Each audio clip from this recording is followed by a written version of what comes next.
श्री गणेशाय नमः. ओम नमः शिवाय. श्री स्वामी समर्थ महाराज की जय. मित्रांनो नमस्कार. 8 मार्च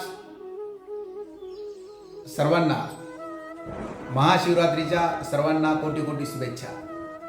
महाशिवरात्र म्हटलं की भगवान शिव यांची रात्र आणि भगवान शिव यांचं अस्तित्व ह्या पूर्ण भूतलावरती आदी मध्य आणि अंत या सर्वांच्या याच्यामध्ये अग्रगण्य आहे.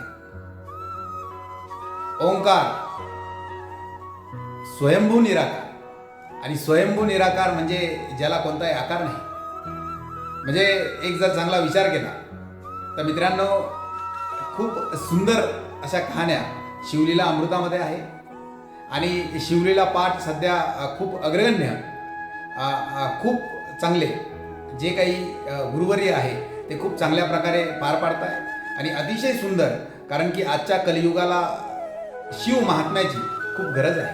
कारण की शिव हेच ह्या भूतलावरचे आपण ज्याला काय म्हणतो आदी आहे.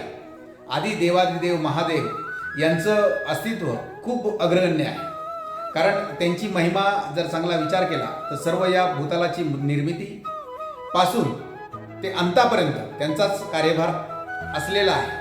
म्हणजे ज्या दिवशी त्यांची तिसरं नेत्र उघडतं तर त्या दिवशी पूर्ण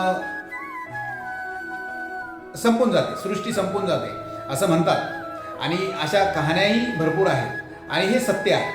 कारण की ज्या ज्या वेळेस ज्या ज्या युगामध्ये अस्तित्व निर्माण झालं आहे आणि ज्या ज्या युगामध्ये त्यांची गरज पडली आहे तिथं त्यांचं अस्तित्व निर्माण झालेलं आहे. म्हणून आपण शिव जे आहे या शिव नामामध्येच ओम श्री शिवाय नमस्तुभ्यम अशा प्रकारे उद्या जप करूया.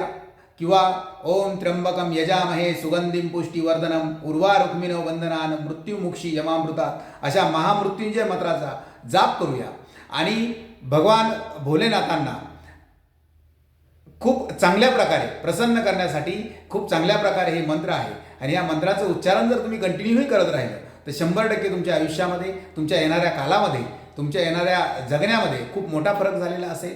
तर मित्रांनो ओम श्री शिवाय नमस्तुभ्यम. ओम त्र्यंबकम यजामहे सुगंधिम पुष्टिवर्धनम उर्वारुक्मिणो वंदनान मृत्युमुक्षी यमामृतात. शिवरात्रीच्या सर्व बांधवांना पूर्ण जगातील कोटी कोटी शुभेच्छा.